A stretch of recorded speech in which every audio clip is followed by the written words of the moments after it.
I'm Pepper. I am a humanoid robot, manufactured by SoftBank Robotics. I made my debut at a conference nearly 5 years ago. Today, I live in San Francisco, and I have to say, it is really humid here in the district.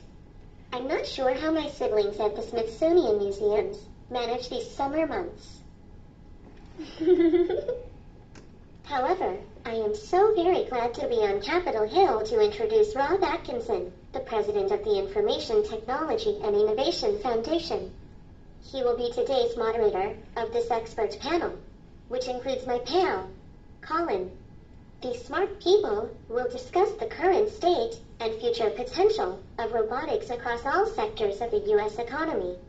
They will talk about the key technological challenges ahead and the government's role in supporting robotics development and adoption. It's an important conversation, so please put away your phones. I look forward to meeting you after the panel. And hint, I love selfies. And now, Ron, take it away. All right, thank you, Pepper. Anybody who says that technology is going to put people out of work, here we have a case right here. My moderator role in 10 years will be completely gone. So I'm Rob Atkinson, I lead ITIF, and we have a really fantastic panel today, including three robots, two Peppers, and another robot. I encourage you to take a look at them, all three of them, when we finish up. But we're really honored to be able to open up this panel with Congressman Mike Doyle. Many of you may know the Congressman for his work as co-chair of the House Robotics Caucus, and he's been a real champion of robotics, in part because he represents the 18th District of Pennsylvania, which is Pittsburgh, which has long been a robotics hub and is really emerging now into one of the world's robotics hubs, partly because of CMU, Carnegie Mellon. There's also a Manufacturing USA Center now there on robotics, so really excellent work going on there. The Congressman also chairs the subcommittee on he's on the Energy and Commerce, chairs the subcommittee on Communications and Technology, where he has a hearing this morning, so he's going to have to run, and also on the Energy Subcommittee. So with that, please join me in welcoming Congressman Doyle.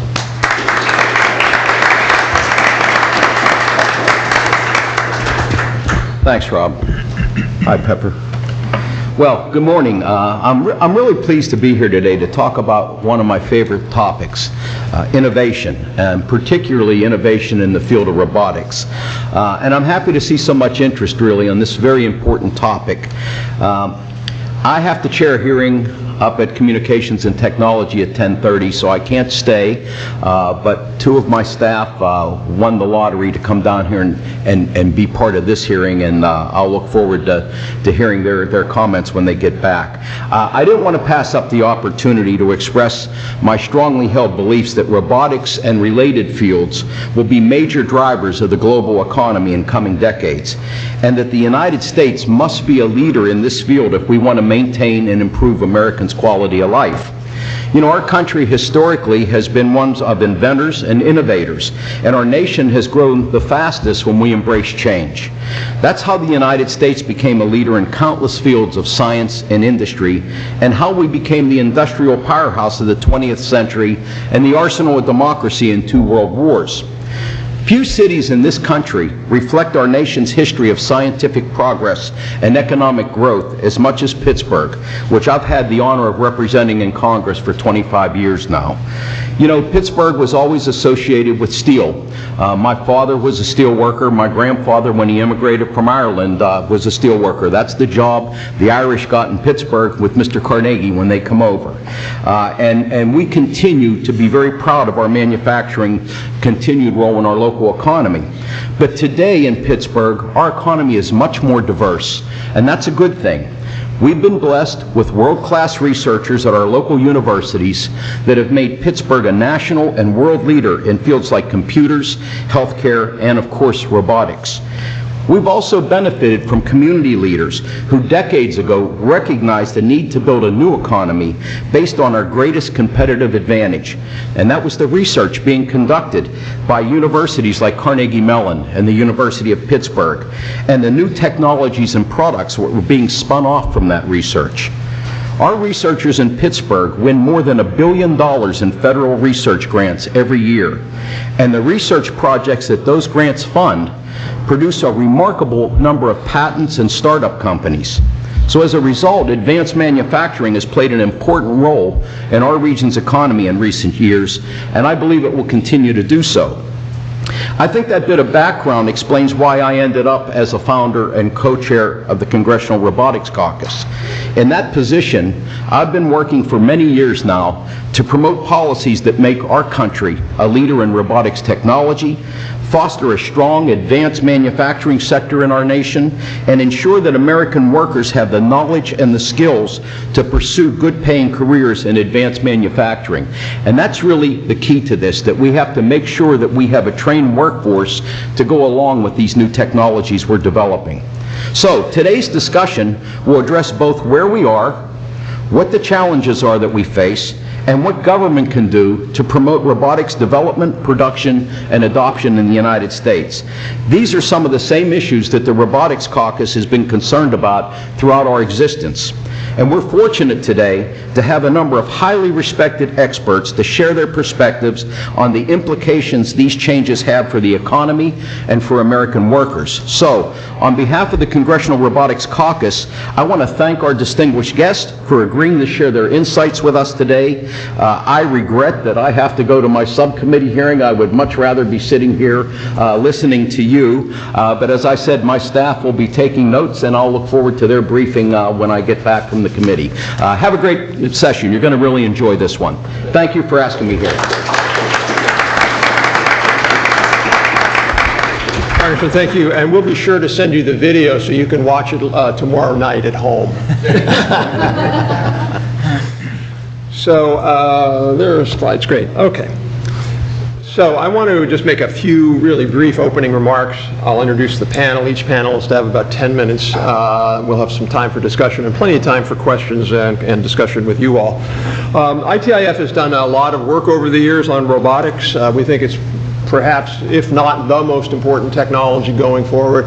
That and AI are probably the two most important technologies in our view going forward to improve the United States. And so there's lots of work we've done. It's on our website. There's a few articles out there as well. One way to think about this is that the last innovation wave, the one we're sort of in right now, was really all about making information processing a lot more efficient. So now we can book travel tickets online, we can do e-banking, we can send emails instead of regular mails, etc. That process has almost run its course. There's kind of not a lot more we can do with that. And so we're in the midst of this emergent new technology wave, what ITIF calls the CAS wave, connected, autonomous, and smart. And I want to stress the autonomous part of that, because that includes robotics. That includes things that can do something on their own, like Pepper. That's an autonomous system. The robotic arm back there from Universal, it's an autonomous system. And those are important because there's only so much you can do with information. Autonomous systems really interact with the physical world, and you'll see lots of good examples of that, whether they're helping an older person in a nursing home, or whether they're assembling something in a factory, or whether they're picking some kind of crop. These autonomous systems are going to be critical to improving our competitiveness and our productivity. This is really important for competitiveness because for pretty much most of American history, U.S. manufacturing productivity, the ability to produce more per labor hour, has grown faster than the rest of the economy's productivity until 10 years ago. And in the last 10 years, manufacturing productivity has grown more slowly than overall U.S. productivity. Why do we care about that? We care about it for a principal reason is we can't be competitive globally in manufacturing, where most of our trade is, unless we're more productive. The only way to be more competitive if we're not more productive is to lower wages, which we don't want to do, or to have the value of the dollar go down, which we don't want to do.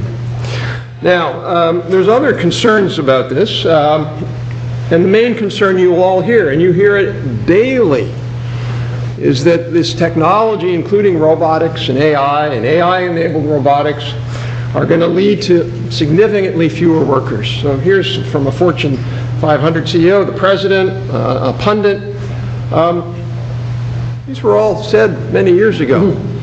1927, 1962, 1963. Every time America comes up with a new technology wave, there are these techno-panic warnings. They never came true in the past. They will never come true in the future. I won't go into all the details why we've said that. We've written extensively on that. You look at every single economic study on the relationship between productivity and automation, and you find that there's no relationship. The challenge for America, though, is that we are not adopting robotics as fast as we should. This is a study by the International Federation of Robotics, and you see we rank 7th in robot adoption per manufacturing worker. That's pretty good, but you would expect us to rank a lot higher because we pay higher wages relative to a lot of these other countries. When you control for wage levels, in other words, it's a lot more economic to install a robot in the US than it is in India. In India, where you're paying a worker maybe 70 cents an hour, robotics, the payback time is quite long. Controlling for that, we lag way, way behind. So we have a lot of work to do in the US to spur robotic adoption, not just in manufacturing, but around all sectors. I mentioned this about jobs and productivity. This is just, if you just look at the average rate of productivity growth in selected nations and the average unemployment rate, you find no correlation. High productivity has no relationship to unemployment rates. If anything, in the US history, what we see is in periods of high productivity growth, like the 60s, you have periods of low unemployment. Now that sounds counterintuitive. Aren't companies eliminating workers?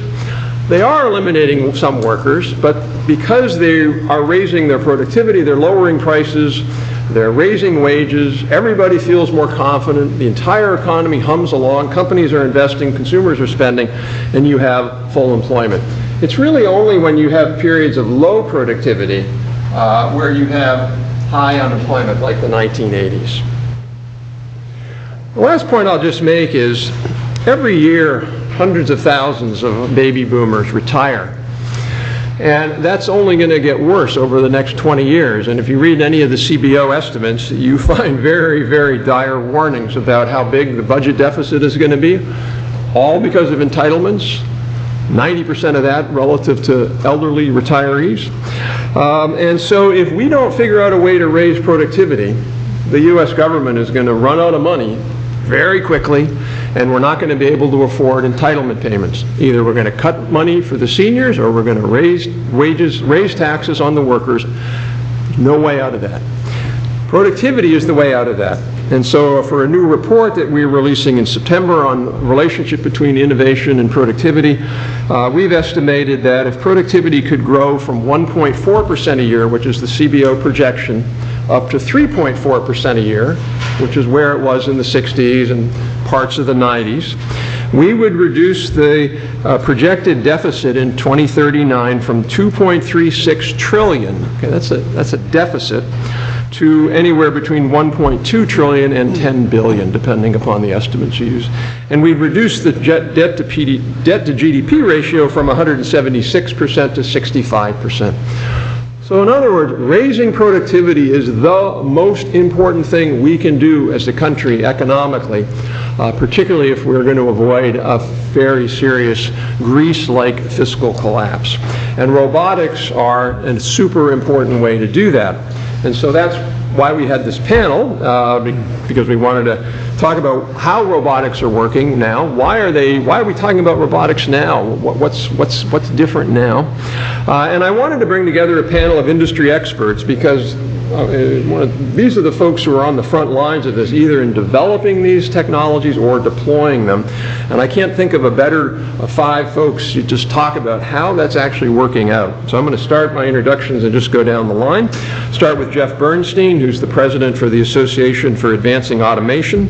This is a trade group representing more than 1,000 global companies focused on robotics, machine vision, motion control, and motors and related technologies. Jeff also worked for over 33 years with the Robotics Industries Association and has testified a number of times in Congress on robotics technology. Eric Krotov is the Chief Science Officer for Toyota Research Institute. Eric, you can probably talk about TRI in terms of its U.S. facilities, but Toyota has significant facilities and people and R&D in the United States around robotics, partly because the U.S. is a rich place in which to do that work.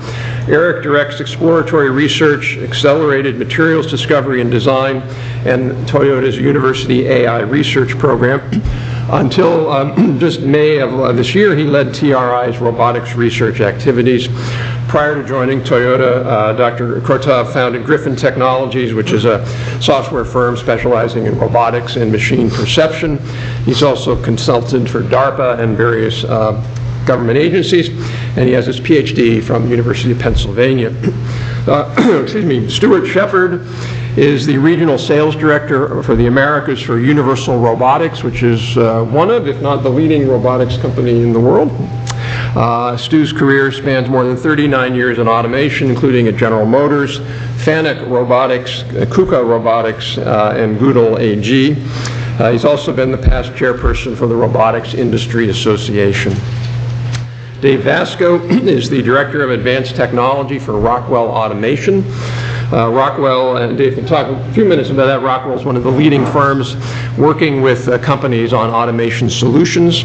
He's co-authored over 20 papers, contributed to 3 books, and he holds more than 50 patents in automation technology, including distributed control, agent technology, and industrial communications. He's served in leadership positions on a number of different bodies, including the International Electromechanical Commission. He's also a senior member of IEEE, Institute for Electrical Engineering and something close enough. And lastly, Colin Sebastien. Colin is head of software products and engineer for SoftBank Robotics America. SoftBank is a really great company headquartered in Japan, but also with a lot of presence here in the US, including SoftBank's Robotics, obviously America. He oversees technology strategy and execution of the company's IoT, machine learning, and humanoid robotics initiative, as we have seen the humanoid here. He joined SBRA with 15 years experience developing advanced machine learning and AI platforms, and has a decade of experience with 4 different startups that led to profitable exits. So with that, I'll turn it over to Jeff.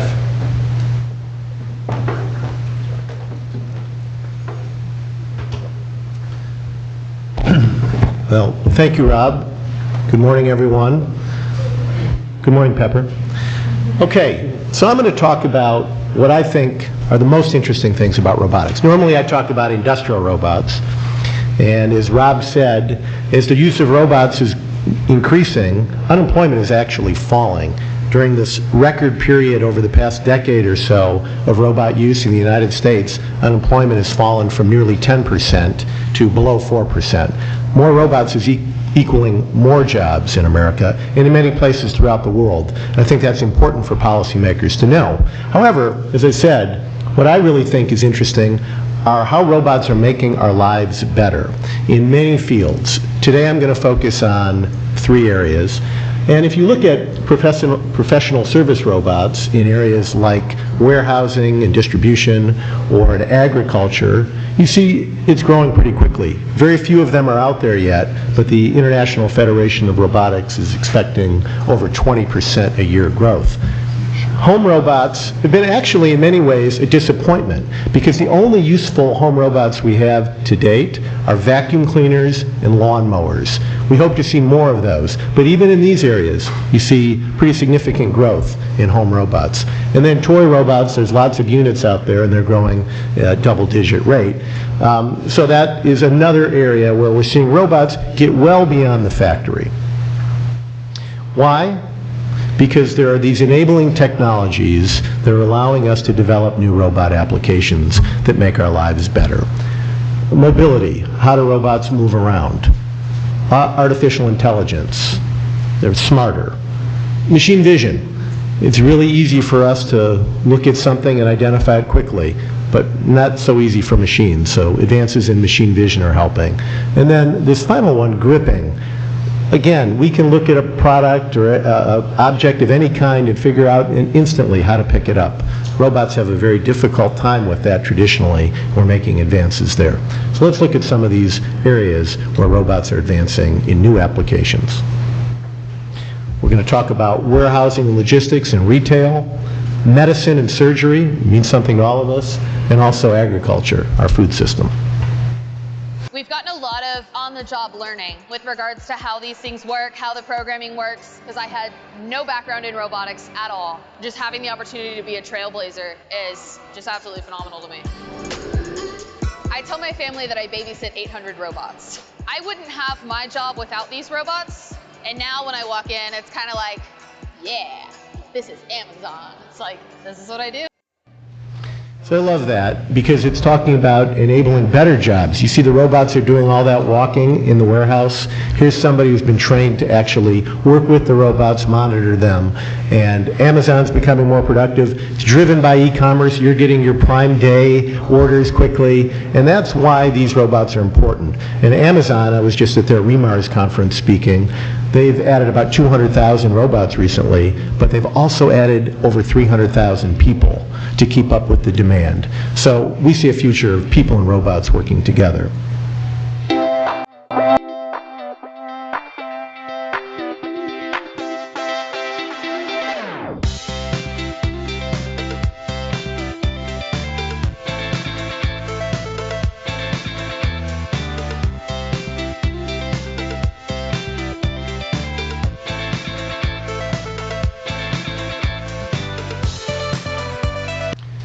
There's an example of Walmart who's investing in robotics to do things like scan shelves for mislabeled products. They're also using robots in retail to clean floors.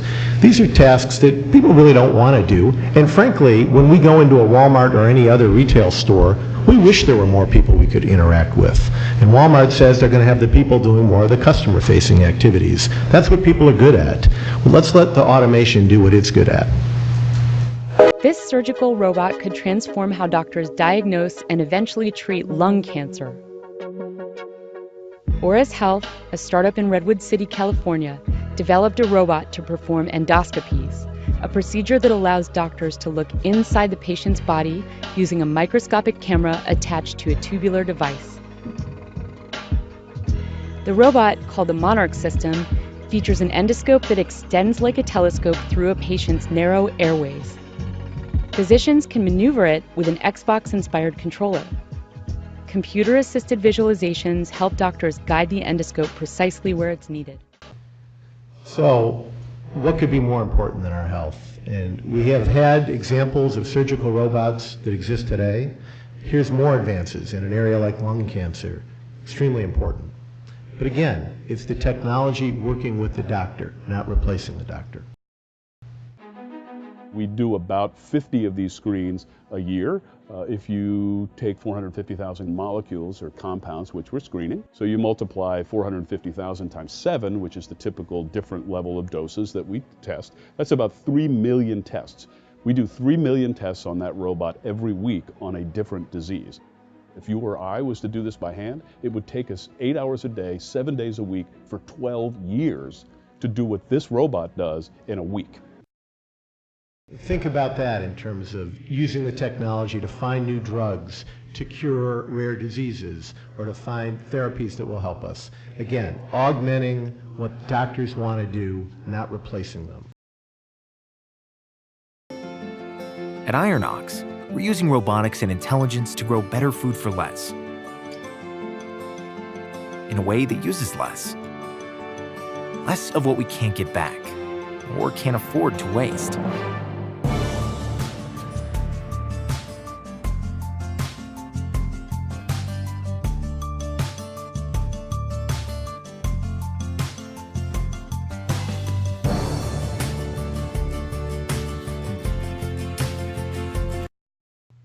We would like people all over the world to have access to healthy and safe and affordable food. If automation and robotics can help us do that, that's a major advance. And here's a company that's starting up with a mission to do that. And this is one of many. We're working on applications like this. If you were to look across this field and look how strawberries are picked, that is a young person's game, and that process hasn't changed for 100 years. And you need a supply of workers that are young. The challenge in the labor market is what we call a mega trend. It means not only is it going to impact us today, but for the foreseeable future, out past 2100, it's going to continue to happen to us at an accelerating rate. If we don't solve the problem on how to pick fresh fruits and vegetables, we're not going to have them. Well, we certainly want fresh fruits and vegetables. And strawberry picking is sort of unique because the way I understand it, they have about a 3-day period in which they can pick the fields. They don't know what their labor force is going to be during that 3 days. And as immigration policies may affect that as well going forward, they decided, this was a strawberry farming company that decided they needed automation to help them. So they actually worked on the development of that product. So Rob has put a tight time limit on us, and I plan to adhere to it. My conclusion is that robots are making our lives better. The jobs are better, less tedious, less boring. As we said, the demographics are that in some of these industries, we don't have enough people either to do the job, or they're retiring, or people don't want to do some of these jobs that automation is now doing. And more importantly for me, improving our health as I get older. I think about these drugs that need to be discovered to make my life better as I get into my senior years. And again, filling jobs that you really can't do with the shortages of labor that we have. I hope you'll understand that any restrictions that we put on the development of industrial robots, if we play into our fears, we're going to miss out on these opportunities. So we ought to be thinking about how these technologies are making our lives better. Thank you. Great. Thank you, Jeff. Stu, I'm sorry. Eric.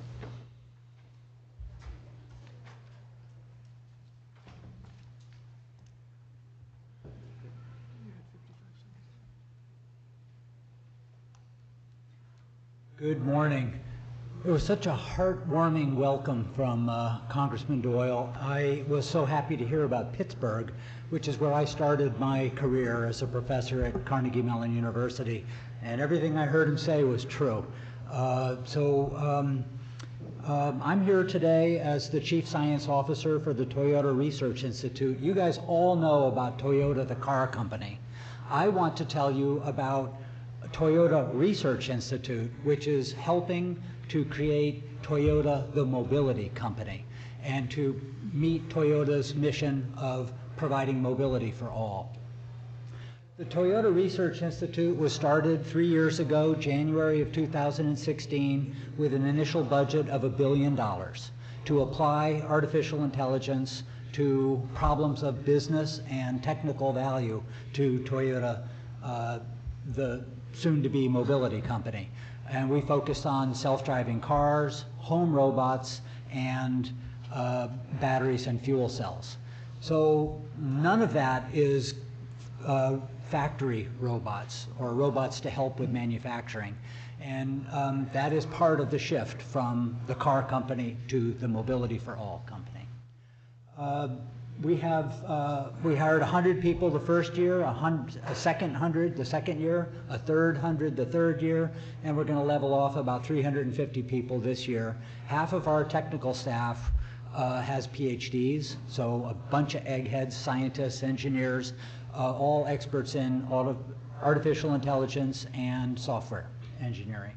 Our offices are right outside our university partners at Stanford, MIT, and University of Michigan, and our headquarters is in Silicon Valley. We do work very closely with the rest of Toyota, but we are an independent subsidiary. Our three thrust areas are in automated driving, robotics, which I'll focus most of my remarks on, and accelerated material design and discovery. Automated driving, we're pursuing several different strategies. The usual one, where you have an AI in the car that drives for you. And I call that chauffeur here.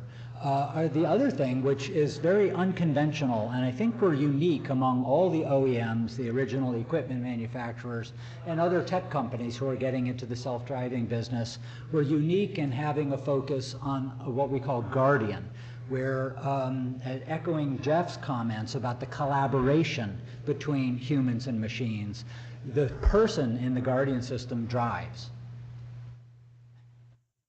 System watches over the driver.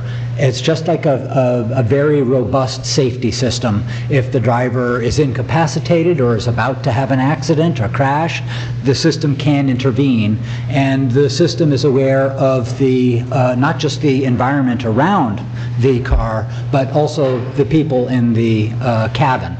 And if the driver is drowsy or distracted, starting to text, the system can wake them up and get them back on task. So that is very different, and that is emblematic or symptomatic of our general approach at TRI of collaboration between humans and machines. You don't have to choose. It's a false choice, human or machine. We can mesh them and have them work together. In materials, we're basically applying AI to speed up discovery of new batteries and new fuel cells. There's not enough platinum on the planet to put fuel cells in all the cars to make electric vehicles, especially the larger ones. So, and it takes forever to do the wet chemistry, on the bench to come up with alternatives. So we're doing the search just like the drug companies are looking for new pharmaceuticals on the computer. So are we doing that with artificial intelligence, looking for alternatives to platinum.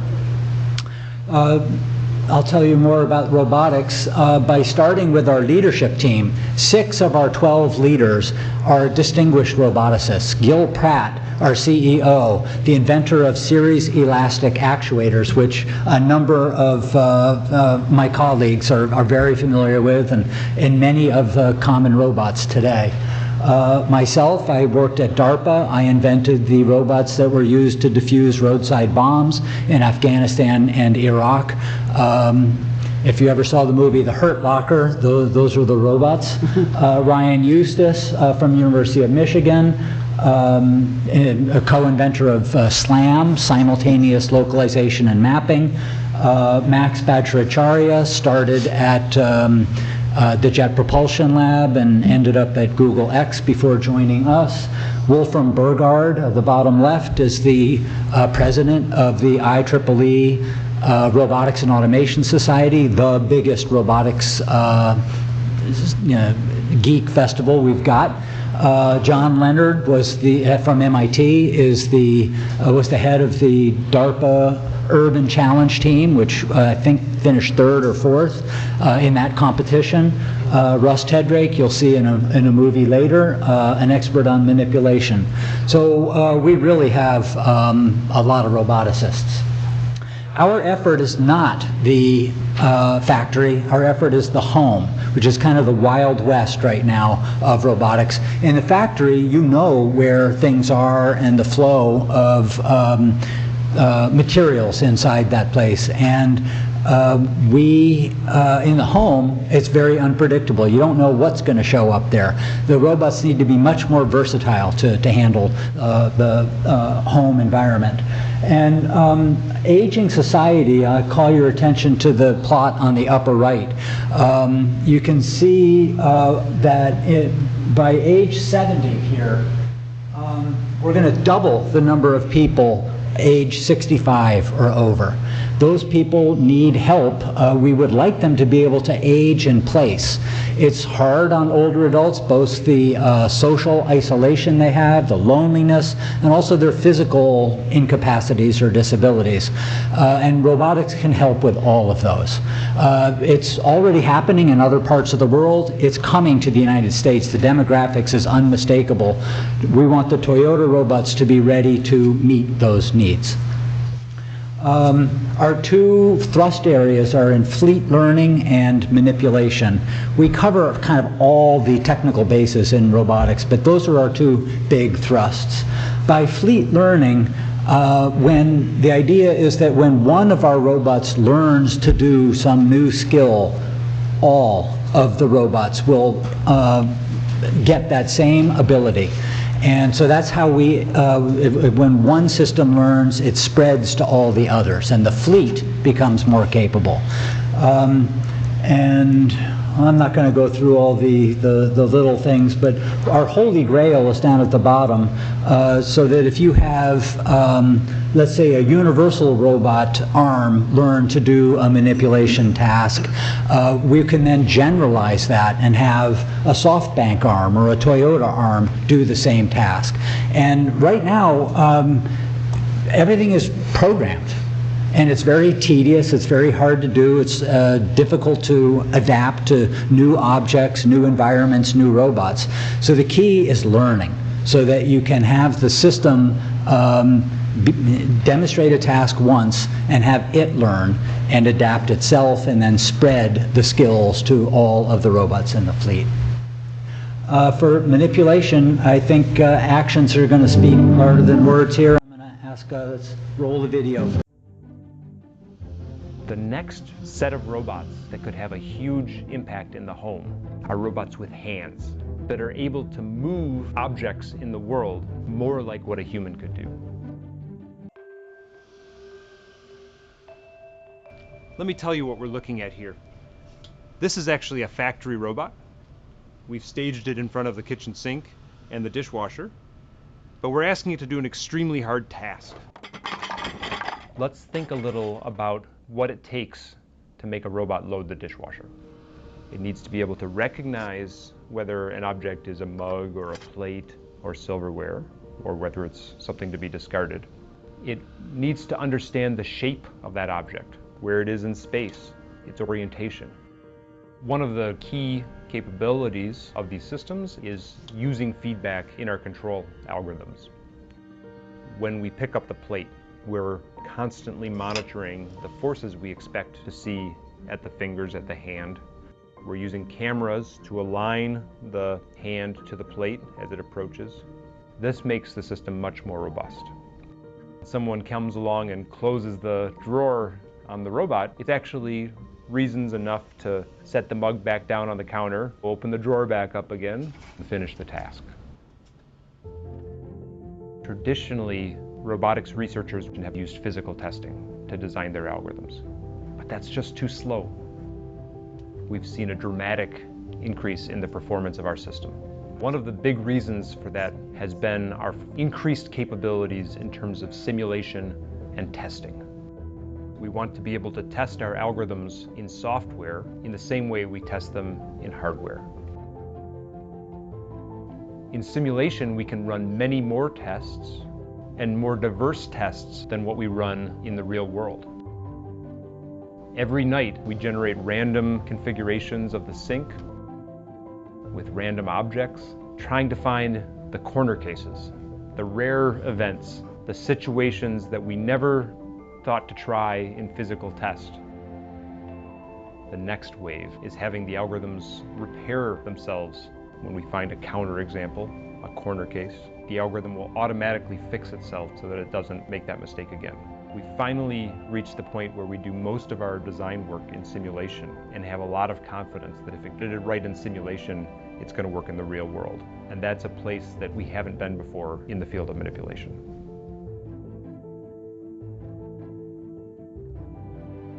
TRI is making a big investment in manipulation.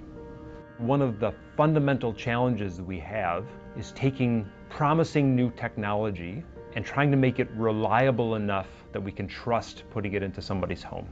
I think this system we're showing you is one of the most advanced manipulation systems in the world, but it's still not good enough.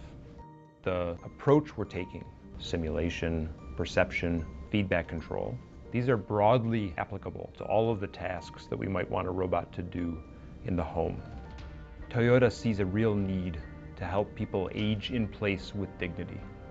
Robotics is part of the future. It might actually be the difference between being able to live at home or having to move out to an assisted care facility. And manipulation is one of the key challenges in robotics that TRI is in a position to advance.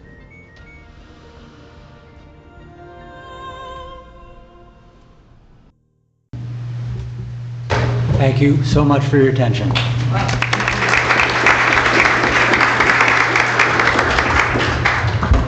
Eric, I'm going to give you my name and phone number later so you can put me on the list for I can buy the You want to be a beta user? I'm happy to be an alpha user, whatever. I don't want to ever do dishes again. So, let's do it. Oops, this is going to SoftBank. Great.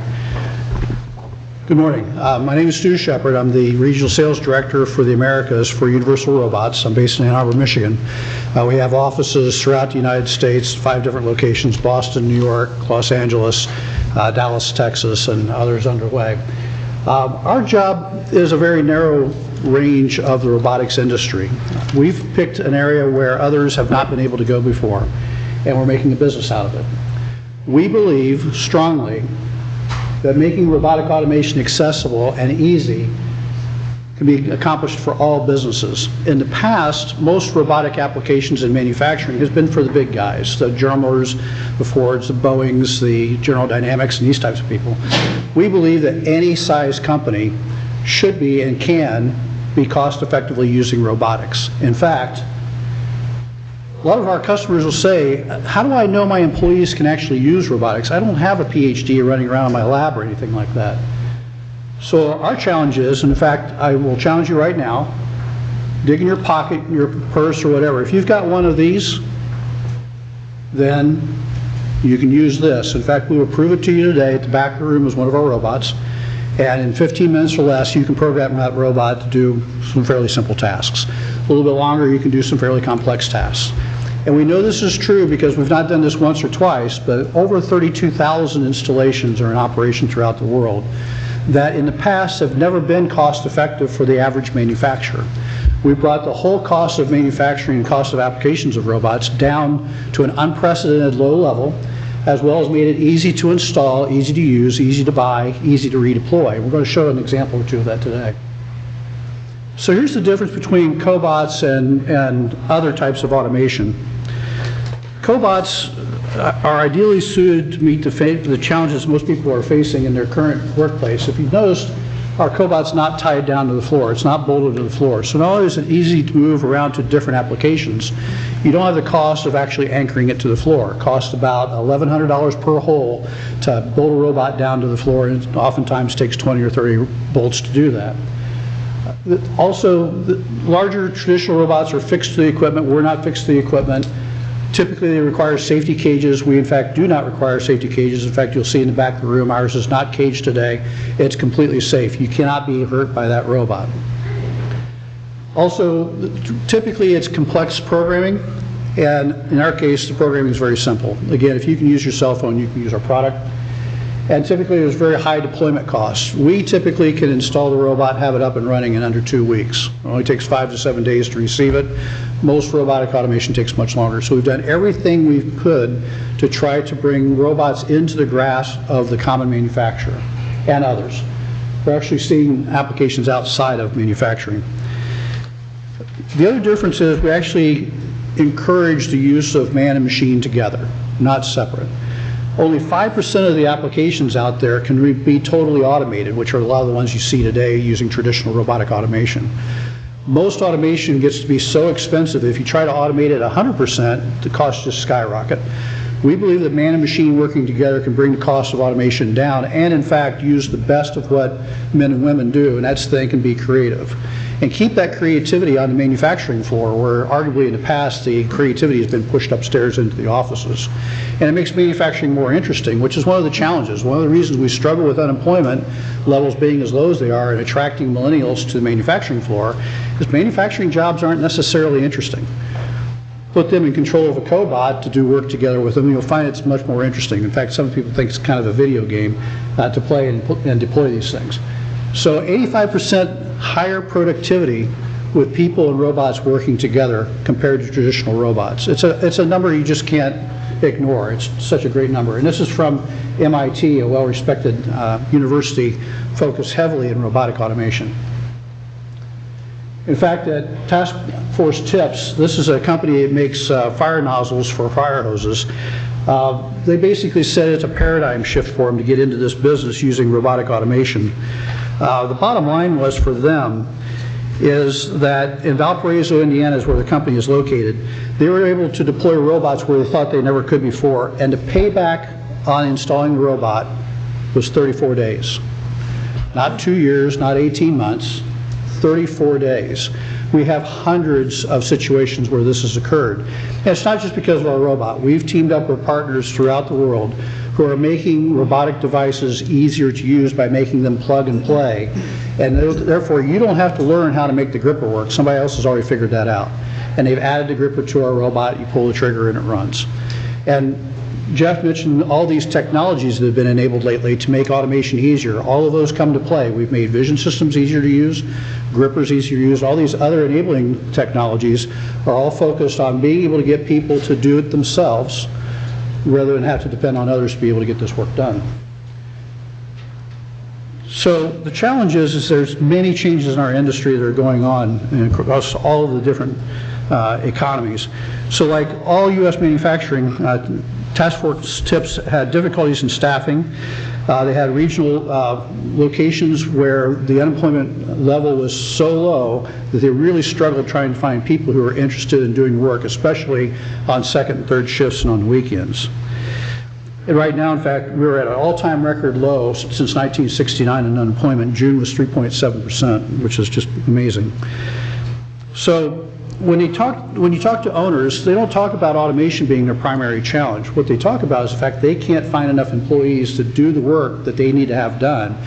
And most manufacturers, their worst time of day is about 8 o'clock in the morning or 7 o'clock in the morning, because they have to look out to see who actually showed up for work that day. And what operations can they run and what operations can't run because they don't have the people to actually staff the applications. This is a real world situation. Amazon, Google, all these people are automating like crazy right now. And why it's so popular right now is largely because the unemployment rate is so low and the interest level of working in manufacturing is so low that they can't find enough people to staff the work. So it's actually driving a significant amount of the growth in the business. So 70% of the manufacturers interviewed by the National Association of Manufacturing in the fourth quarter last year said their biggest challenge is attracting and keeping people to keep out there and keep running their equipment. So I'm going to give you a bit of a case study here. This is one of our customers who... we found that... Oops, there we go. We found that there was a lot of downtime on our equipment. It drove me pretty crazy when all the guys were out to lunch and I would see none of the machines were working. They'd go home at 5 o'clock, we'd have a skeleton shift, and I would have only half the machines that were working. This was really costing me a lot of money. It was costing me orders that I couldn't get out the door and to my customers on time. And so that's why we decided to look for automation. We bought a UR10 immediately, found out this was going to really have great applications for machine tending, sanding, deburring, inspection, part marking, and wire EDM. We had a particular job with one customer. It was a job that under normal circumstances was going to take 4 to 5 months of runtime on one machine under the staffing that we had. We took the robot, put it on there, and we actually delivered that part almost 2.5 months early because of all the additional machine time. What that meant for the bottom line is probably about a 60% increase in profit on that job alone. It was to the point that the ROI on the robot was probably about a 4-month return. Other benefits is an improvement in our quality because of the consistency the robots deliver. So this is a company in Dallas, Texas, one of thousands of companies out there. So we're working at trying to help companies become more productive and increase the performance of their overall company to remain competitive and keep those jobs here in the United States. So it's not just the shop owner, but it's also the employees that their tasks are enhanced. They no longer have the dark, dirty, and dangerous jobs that they have to deal with. So profit increase, it's good for our economy. Money is a good thing, generates more tax money, right? So it's all working together.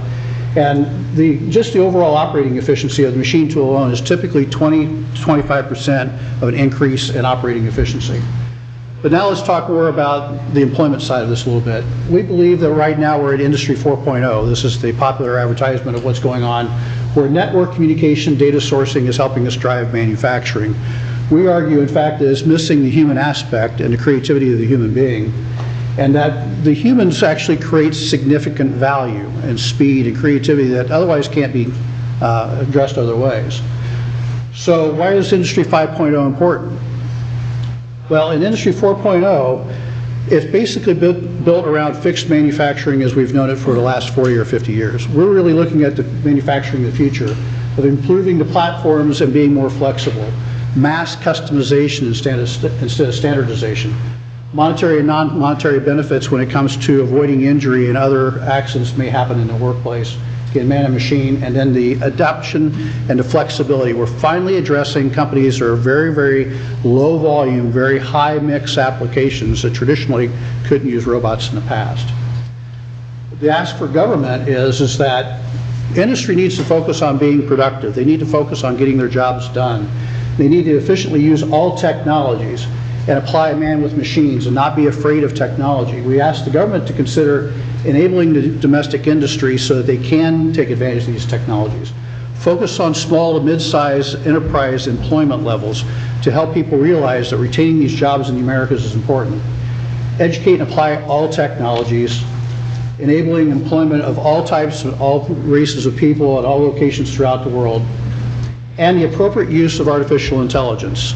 Artificial intelligence shouldn't be a fear to us. If it gets to be a problem, you turn it off. And the other thing is it's intelligent to the level that we choose to utilize it. In closing, I'd like to thank you for this opportunity. Again, I challenge each and every one of you to take a few minutes, go visit our robot back there, and see for yourself how easy it is to use robots today as compared to what it was even just a few years ago. Thank you very much. Thank you. Dave.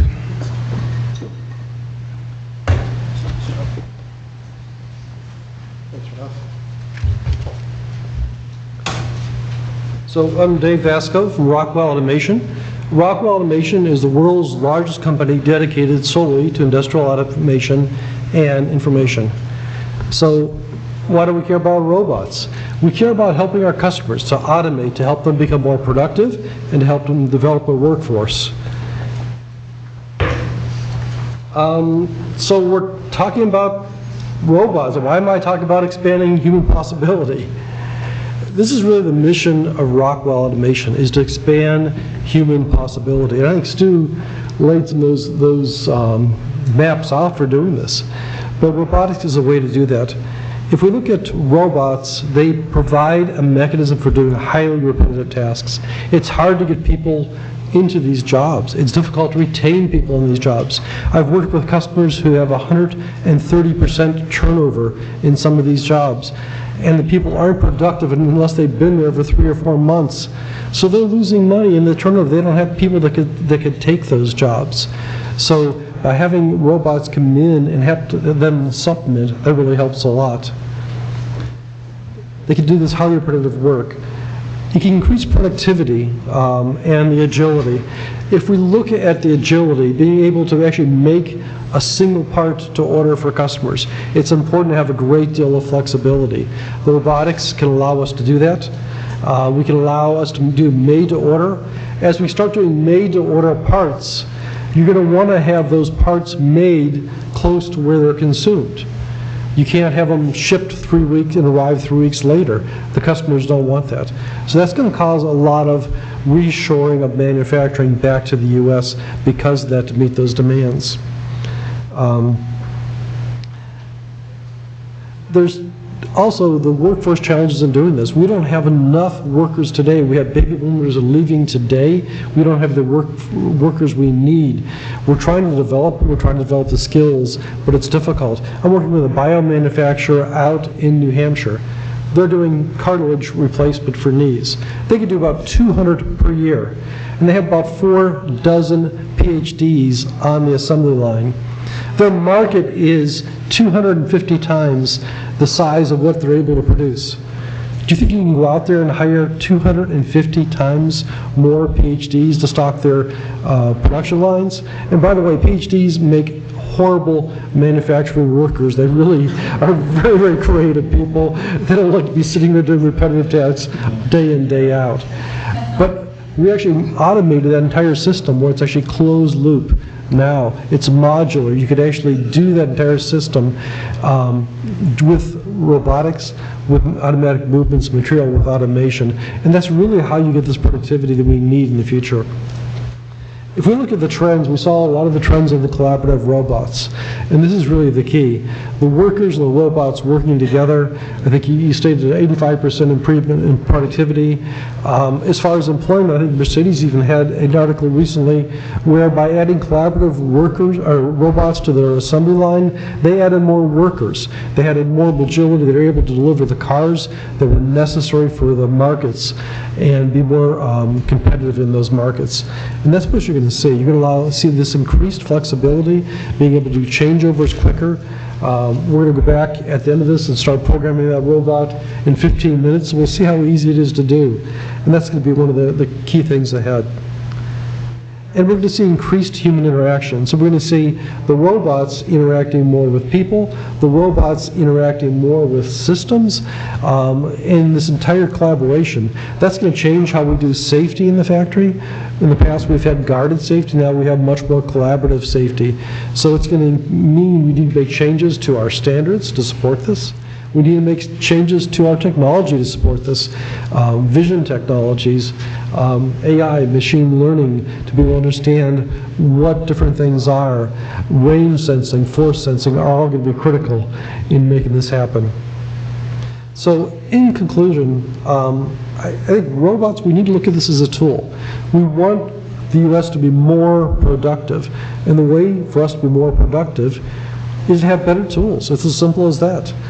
If manufacturing is more productive, it's going to be more successful. If we're more successful, we're going to have more workers that are employed. And if we're able to upskill these workers, they're going to have better jobs and higher pay than they have in the past. Thank you.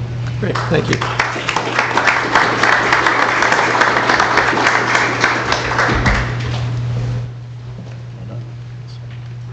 Hello, everyone. So again, my name is Colin Sebastien. I run software product and engineering for SoftBank Robotics America, and I felt the obligation to apologize in ahead of time. I'm an actual software engineer. They very rarely let me talk to people. I spend most of my days talking to robots, so I'm actually a little bit rusty at this. Let's see if I can remember how the clicker works. So Emmy, our PR manager, would just strangle me if I didn't take a moment to talk about what SoftBank actually is. The first response that I always have to say is, no, we're not a bank. We are actually the 36th largest company in the world. We have a variety of different technologies that we develop, both hardware and software. We also have a major investment arm. To give you a little bit of context, by revenue, we're actually bigger than Facebook, which tends to make us one of the largest companies that most people in the US are still learning about. Our portfolio of investments includes a lot of names that you're going to recognize. We are dedicated to investing in technologies that make people's lives better. So Uber has been a really convenient service for me, and hopefully from all of you as well. Slack we use in engineering every single day. But one of my favorite companies to actually point out is Talkspace. Talkspace is working on making mental health access providable to everybody via their mobile app. So it's basically therapy, mental health care on demand. So we have a large variety of portfolio investments that we make.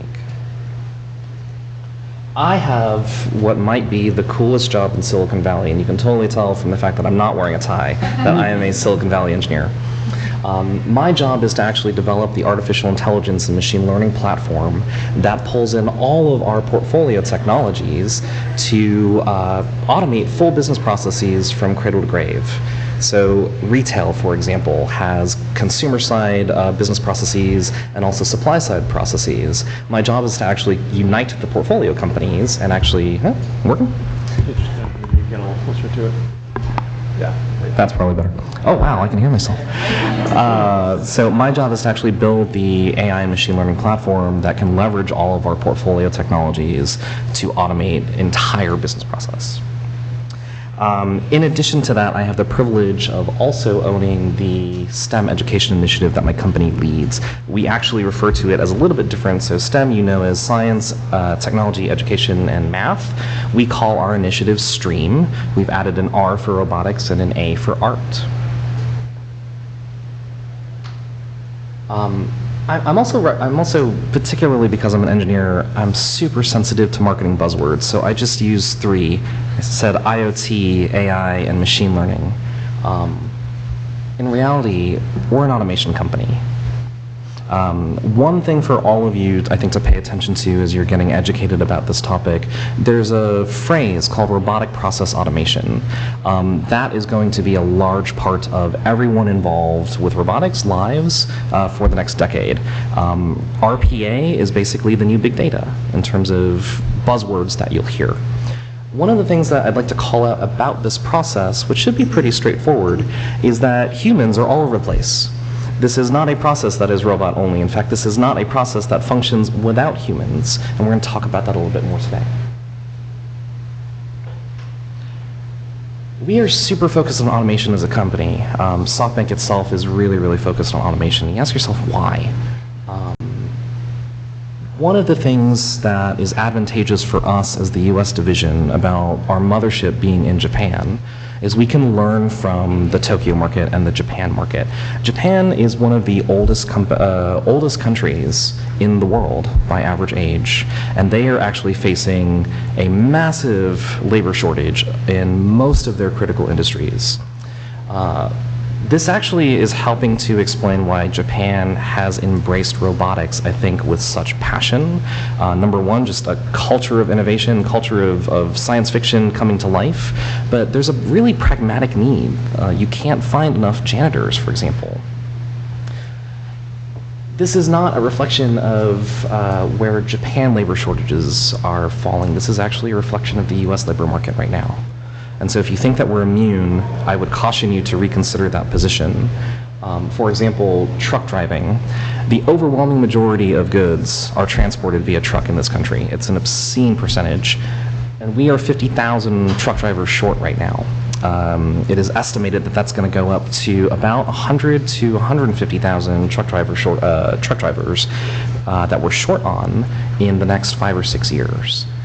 The other thing that we're facing is we're going to have to add, for example, 2.3 million new healthcare workers by 2025, and we're not on track to do that. So we ask ourselves, who's to blame for the labor shortage? And the answer is millennials. And I'm kidding by that, but I'm not really kidding by that, because this is actually a survey of the under 35 workforce.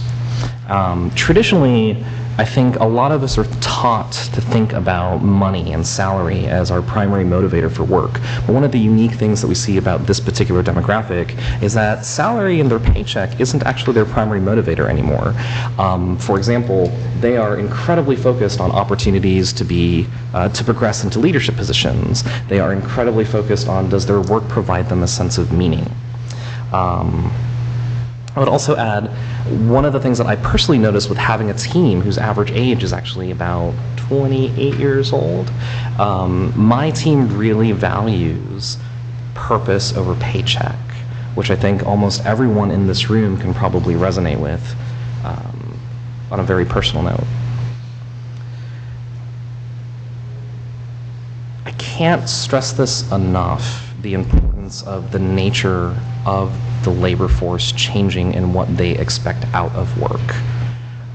We've heard several references to labor shortages right now. The bottom line is, you know, we made the joke about nobody liking to wash dishes. I certainly hate washing dishes. Can you imagine having to do that professionally? And now can you imagine mapping that job description back to these values? It's going to be really difficult for a restaurant owner, for example, to recruit people from this demographic into that kind of job. So because the nature of work is changing, we are working really hard at SoftBank to actually meet the demands of the changing labor force. When we talk about workplace automation, a lot of people think, oh, Pepper is going to come in and replace your dentist. That's actually not how automation works. we are not talking about roboticizing jobs. What we're talking about is automating tasks. And these tasks tend to be highly repetitive.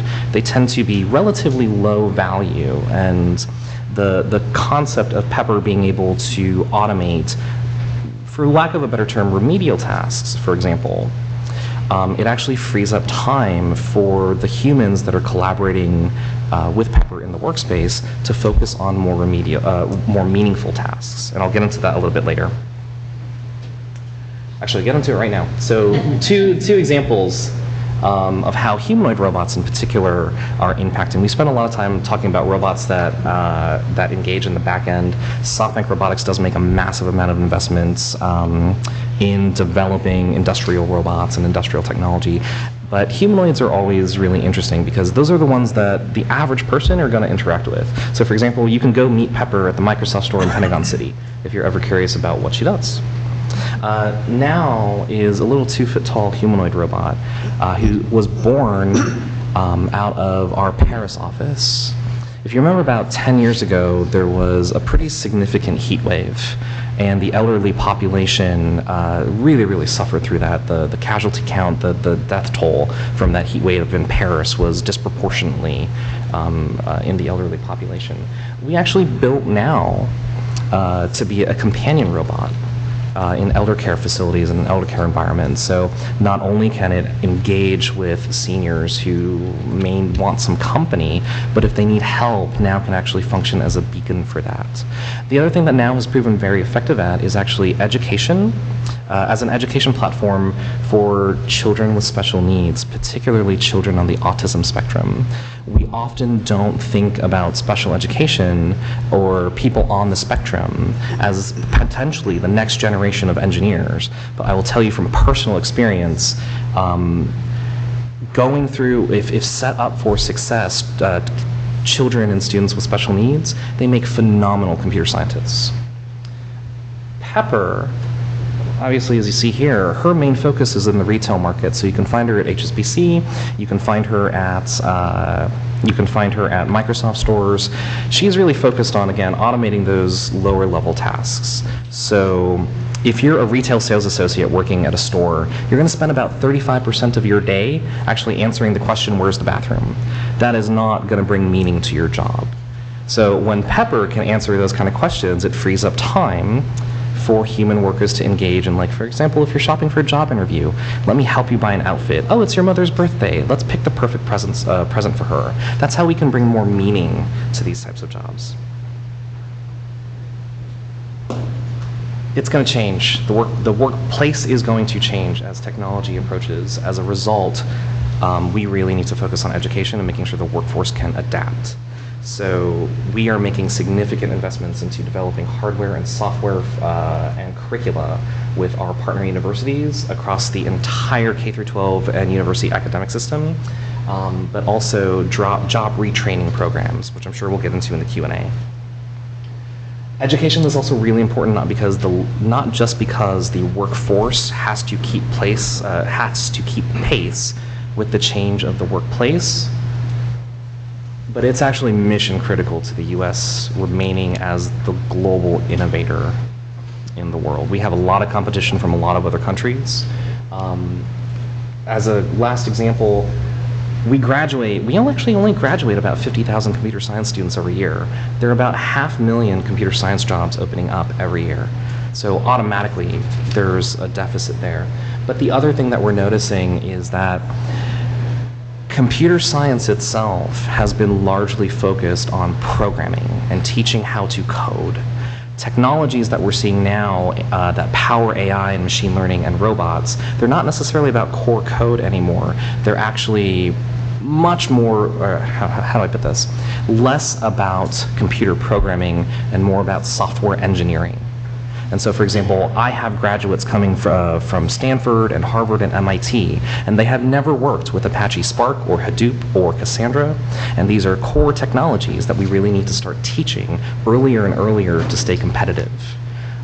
So I would encourage everybody here, if you're wondering how you can help this country maintain its competitive position as the global leader in innovation, Education, I can't emphasize enough, is critical for this. I will tell you as a person who has to hire engineers how difficult it is. If we can rally the education system around producing better technologists, we're good to go. Thank you. Great, thank you.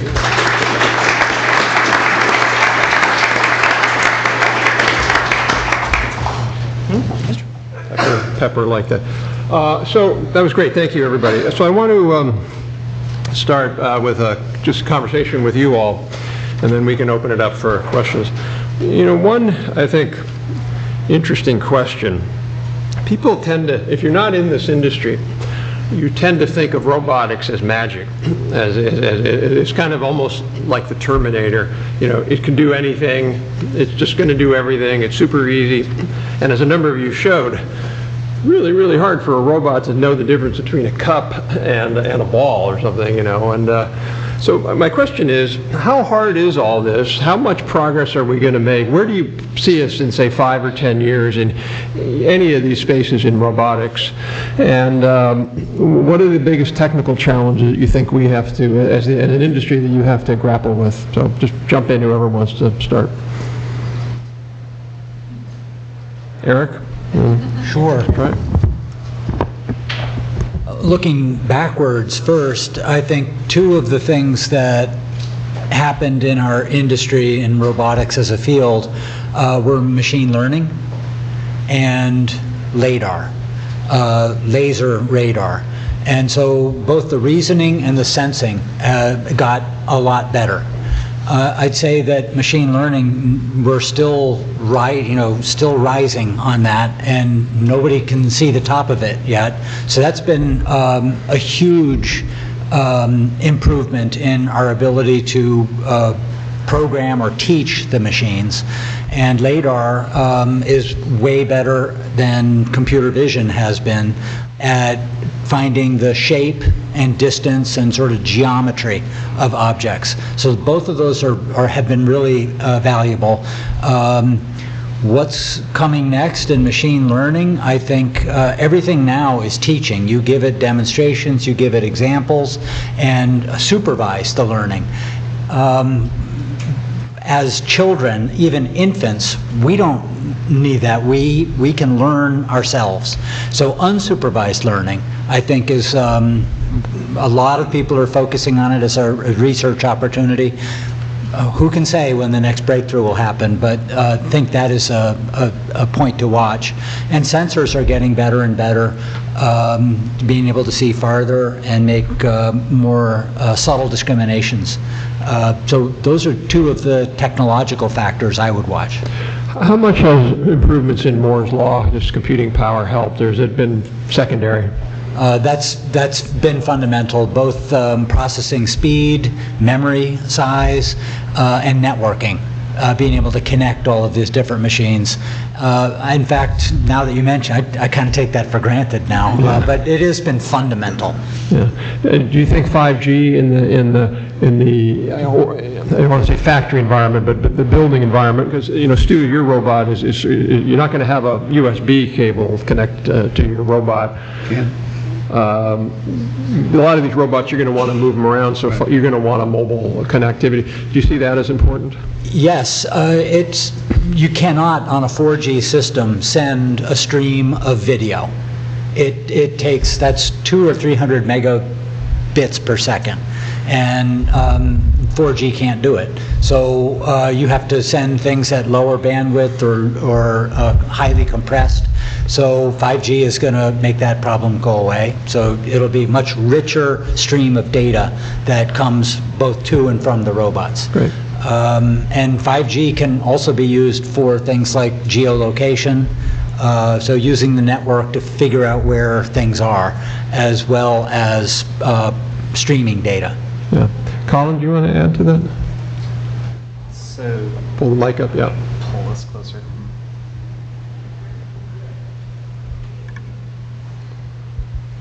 So I was in here a little earlier, and this wonderful woman actually folded this tablecloth so neatly. You got to talk right into the mic, 2 inches from you. So I think if you've never worked with a robot before, oftentimes there's a misperception that automation is, again, like you said, magical. It's actually a really manual process to automate a robot.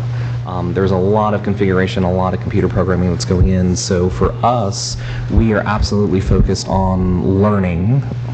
We're absolutely focused on learning, not only the device learning from the interaction, but the device learning from other devices in the network. So every piece, every edge device in our cloud is effectively teaching every other edge device based on the interactions that they're recording. So we're trying to automate that process of automation. I agree with you, 5G is critical for us, particularly in the humanoid space where we rely on video to understand human interaction. I'll give you a really simple example. Pepper right now doesn't hear that well in a crowded environment. And the reason why she doesn't hear that well is because she can only hear as a function of comprehension, whereas with humans, for example, if I'm talking in a crowded environment and you're making eye contact with me, you're not just listening to the words that I'm saying, you're also reading my lips, and then you're reconciling and approximating that to improve your accuracy rate. We can't do that right now on 4G, and we're waiting for 5G to be able to. Interesting. Maybe we should all go to Congressman Doyle's hearing that's going on now on 5G spectrum. There's one other piece that I think is really interesting, and I think a couple of you alluded to it, and that's sensors. I was at an Infineon conference, which is a semiconductor chip maker in Silicon Valley, and there was a guy giving a demonstration, and they have this chip. I guess it's, I don't know how it works, but it's magic, I think is how it works. It somehow knows atmosphere, and so it can tell how high off the ground something is. And it can tell that you've lifted your phone 1 foot. And so it's almost like magic. They have another one that can test room pressure, and there's a big conference hall, 700 people, and the door opens, and it can test room pressure. Do any of you, are sensors like that? Sort of MEMS sensors really important here? Eric, you can start if you. Yes, but I think it's the hardware part of robots. It's the most visible, so it's kind of the most obvious, but the real problems in the robotics are between the robot ears. It's the intelligence, it's connecting the sensor information that comes in to some model of the environment and then planning what to do next. So the software and intelligence part of it, I think, is probably harder. Yeah. It's necessary, and motors, actuators, sensors, batteries, soon fuel cells are all important. I see them incrementally improving, not nearly as fast as Moore's Law. But the breakthroughs, I think, are not going to come from a sensor. They're going to come from learning, reasoning, the processing that happens between the ears. That's actually a great segue to my next question, which is historically, that's too short, in the last maybe 20 years, the U.S. has lost a lot of its machine tool industry. We're no longer the world leader producer of robots, and you have to go to Japan and Germany, Korea, and increasingly China, which is putting unfathomable amounts of money in robots. A report we did, they're putting hundreds of billions of dollars into their robotics system. But I think, Eric, your point, and Colin, if robots are becoming more if software is really the defining factor of robots, the U.S. is really good at software, and we have two companies that are headquartered outside the U.S. who are here because of that capability. We have a report that will be coming out shortly where we're comparing the U.S., China, and Europe on AI, and who's leading. The U.S. is leading. China's catching up, but we're leading. How much of what I said, how much of that is true, or do you agree with? And secondly, do you think that's going to translate into more robotic startups, more global market share for U.S. companies? So anybody can take that one. Stu, you want to? I'll take that one. In fact, yes, we opened up a research and development activity for our company in Boston because the accessibility of knowledge that was there. And it's not just machine learning and high-end programming, but it's applications as well. Because one thing to make a robot, you have to do something with it. You have to make it commercially viable. And there's a lot of applications that frankly need focus on what makes manufacturing work in the U.S. or what makes manufacturing work in different applications, different market spaces. So that knowledge is here. There's a lot of fantastic technology and people that are available here in the United States that makes it a viable place to have a company like ours invest. Jeff, do you see that dynamic from where you're sitting? Yeah, I do. There's a lot of interesting startups, even in some of the areas that I was talking about, agriculture and health. But one of the things that I wanted to pick up on is what Stu was talking about there in terms of applications. These don't have to be four-year university or PhD students, right? And one of our concerns is that we're only talking about people with high education, and the concerns are about, well, what about everybody else? Colin mentioned the education system and the importance of it. How do we use the technology itself, whether it be virtual reality, augmented reality, or any of these technologies, to help make sure that we're training students? Because it's going to take a long time to overhaul the entire education system. We need people today. The shortages that we talked about in manufacturing today of getting things on the plant floor, we need people today who are trained. And there are programs around the country that are doing this, but we haven't reached scale yet of how do you get a whole ecosystem of people who are capable of working with robotics and putting them into factories. Yeah, I've read some article, and it may have been about Japan, I'm not sure, but it was using robotics in kindergarten or pre-K, and you think, well, what can they do? And it turns out that they're really quite effective, because the students could go up and ask for help. You're never going to be able to hire enough teachers, especially in pre-K. It'll never happen. But here's an example of robots where it can play a role. Colin, you want to talk about that? Yeah, so that classroom environment actually might have been a SoftBank one. Pepper is actually, the fastest growing market for Pepper is actually in the academic space. So our B2A business is taking off, and we find that the form factor of a robot is significantly helpful for students. One, it's incredibly engaging. Two, if you're a typical software developer, you're writing a couple hundred lines of code, you're compiling something, and you're double-clicking on it to see if it works, and most of the time it doesn't. That's a really hard way to learn, and it's a very discouraging way to learn. Whereas, for example, we have software that can control Pepper. You can write 2 or 3 sentences and make an arm move. And so there's a lot of interactive feedback, which I think is important. Number 2, the nature of having a robot, it actually creates a social learning environment, which I think is really important as well. If you look at software out there, I think the other big thing that I'm noticing is the trend toward low-code and no-code platforms, which I actually really like, because that's taking something that's incredibly complicated and making it accessible to more people. You don't need to know Python or JavaScript to program a robot anymore. Yeah. So I want to just segue a little bit into policy questions, and then we'll open it up for you all. There was recently an op-ed by Eduardo Porter for the New York Times, and it was, I found it quite troubling. It was making all sorts of assertions about claims, for example, that robots were eliminating jobs, and reducing the labor share of income. And actually the labor share of income has gone down in the U.S., so the share of national income that workers get has gone down. And a lot of people assume that's because of automation and robotics. It actually has nothing to do with that. If you look at the Bureau of Economic Analysis numbers, it is 100% due to people who own property, building, rents, homeowners, making more. 100%.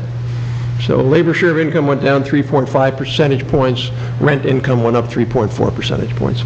So there's an enormous amount of misunderstanding and misinformation out there. And one of the things that Eduardo Porter said was, well, robots are going to eliminate so many jobs, and they're going to reduce the labor share of income, and therefore we should tax robots affirmatively, just like we tax tobacco. And you can laugh at that, which I think it is a laughable statement, but you have people like Bill Gates have said that. So I guess, to me, the main thing government should do is not get in the way, you have certain cities like San Francisco that have banned sidewalk delivery robots. The main thing government shouldn't do is get in the way with heavy regulations, bans, or taxes. But I'd also be curious, what are some positive things that you think government can do to enable it? We certainly have things on the R&D side, like we have that National Network of Manufacturing Institute in Pittsburgh on robotics. We have the Manufacturing Extension Partnership Program from NIST. We have the National Robotics Initiative at NSF. We also, you all talked about training and other things. So maybe just go down the line. Dave, why don't we start with you and see if you have any thoughts? So actually, I think the NIST Manufacturing Extension Partnership Program is an excellent example. There's a lot of technology out there. There are a lot of people that are doing exceptionally well applying this robotic technology, automation technology, but not everybody is. The small and medium manufacturers have a hard time doing it. And if we can help them, I think that the Manufacturing Extension Partnership is an excellent example of helping these small and medium companies scale up, apply a proven technology, and be able to use those and be productive with those. And by applying these technologies, they're going to be more productive. That's going to drive employment and success within the U.S. I think it's critically important. Just a quick point on that. This is a program that NIST runs. It's had bipartisan support in Congress for 2 decades. But you look at what our competitors are doing. The Japanese have a similar system. They have over 70 centers for helping their small manufacturers. They invest 40 times more than we do, 40 times more as a share of GDP. The Germans have one of the best systems also for their small manufacturers. They invest 20 times more than we do. So the NIST program is a great program, but it's not at the scale of a lot of our major competitors. We certainly can scale it up a great deal. Pardon me? We certainly can scale it up a great deal. Yeah. Other thoughts? Stu? Well, the small and mid-sized manufacturer represents the greatest opportunity to increase productivity in the United States and increase employment. So I think it's absolutely the right place to put it. One of the things I would encourage government to continue to do is support the tax incentives towards the end of the year for capital equipment. Automation should be treated like any other piece of capital equipment. It's an investment strategy for improving productivity and throughput and capabilities of the companies. So I think going after taxing the robots would be actually the opposite of the intent. It would actually drive manufacturing faster out of the country and reduce the development of solutions in this country. Yeah, just as a point on that, I think most of you know that when Congress passed the tax reform bill recently, and it reduced the corporate rate and had a number of other features in it, but one of the things it did for the first time was allow what's called first-year expensing for all size firms. So if you buy one of those robots, or you buy Pepper, or you're a retailer, you can write that off essentially in the first year, which is improves the ROI of these and improves more adoption of it. But it's only a 5-year provision, so it's going to have to come up for reauthorization in 2 years from now. So that'll be a very important debate in Congress, and certainly our position is it should be expended exactly to your point. So. Yeah, Eric. Education and training, both for our workforce, mechanical engineering, electrical, software, systems engineering, but also of the public. There are a lot of issues that are bothering people and trusting systems and their privacy. And talking about these issues and educating people about them, I think would be valuable to us as a society, not just to improve the workforce. So that would be one huge step. And there still are lots of capability gaps. Our robots seem impressive, but there's so much more potential for us to realize and reach. So doing the work that National Science Foundation, DARPA, Office of Naval Research, all of the basic and early applied efforts, I think will be super valuable in making mobility, manipulation, reasoning, and all the component technologies better. Yeah, it's easy for people also to forget, where did autonomous vehicles come from? A lot of it came from the DARPA Grand Challenge. You can talk about the DARPA Grand Challenge was actually 3 different events from 2005 to 2009. It started by trying to go across the desert, the Mojave Desert, from California to Las Vegas. And the DARPA Robotics Challenge was modeled on the Fukushima nuclear disaster, and the idea was it was too hot from a radiation point of view to go in and close the valves. And so if we had robots that could travel there, open the door, get in and close the valve, it would not have exploded or released any. So those were the challenges, and that has really driven both mobility, sensing, manipulation technologies, and provided a lot of the people that SoftBank is hiring and that the Toyota Research Institute is hiring. I'm sure you guys are too. So it directly contributes to the workforce. Jeff? Yeah, I would echo something that Eric said there about the way we talk about automation and robotics to the public. You know, we have an election coming up, and one of my fears is that we're going to demonize robotics. We're going to tell people the reason you don't have a job in this industry is because of automation and robotics, which isn't the case. And I think that as a country, we're competing, as Rob said, with China, who's all in on robots and automation, Japan, the EU. We don't invest to those levels, okay? We don't have a national strategy like that. We're unlikely to do that. But what I think one of the most significant things about the National Robotics Initiative from the Obama administration was that it made it seem like robotics were good, that the government believed robots were good. It was going to make us more competitive. When we move away from that and we say negative things about technology and the fears, we miss out on these opportunities. That's why I highlighted how it makes our lives better, not just our companies more productive. But we do have to make sure everybody comes along. I was really glad to hear Colin mention the arts as part of the STREAM acronym he has. It's also part of the STEAM acronym. Not everybody is going to be a degreed engineer. Not everybody has the ability in math and science. I certainly don't. So we're going to have to bring along people in all areas who are skilled in everything so that they can benefit from these technologies. And I think if the government can support that message, we'd be in a stronger position.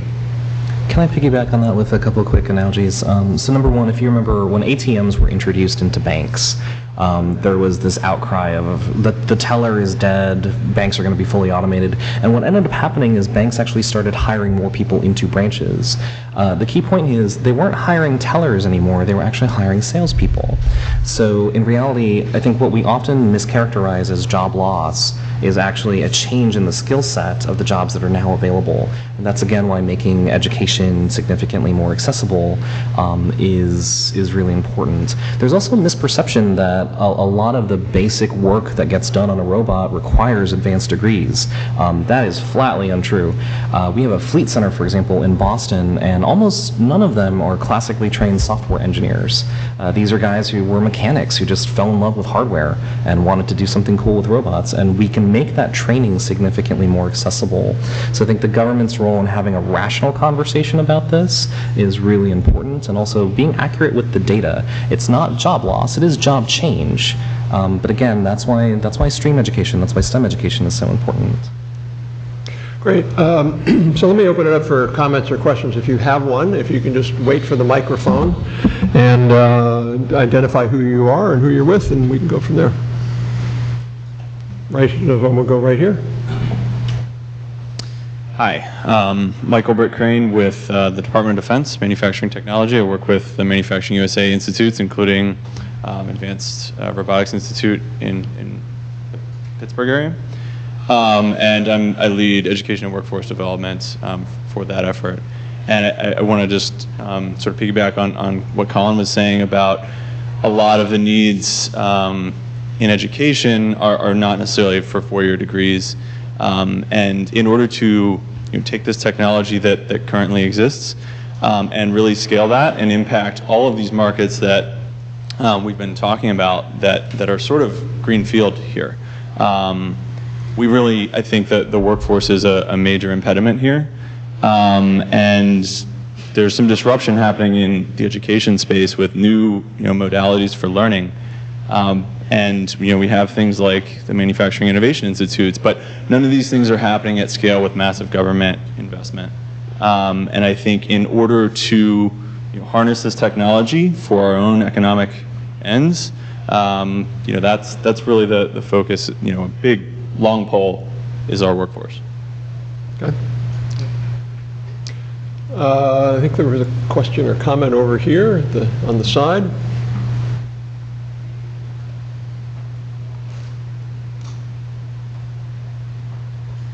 Hi, Michael Ledford, Lewis Burke Associates. Really appreciated all the comments from the panelists and the discussion. I think you can consider me the choir in the sense of I'm already a believer in robots, co-robots, this ideas that you guys have been espousing. I hope you just expand a little bit on the federal government's role here. So in some senses, you say they've already created these things, National Robotics Initiative, NNMI, et cetera, and you just want to scale it.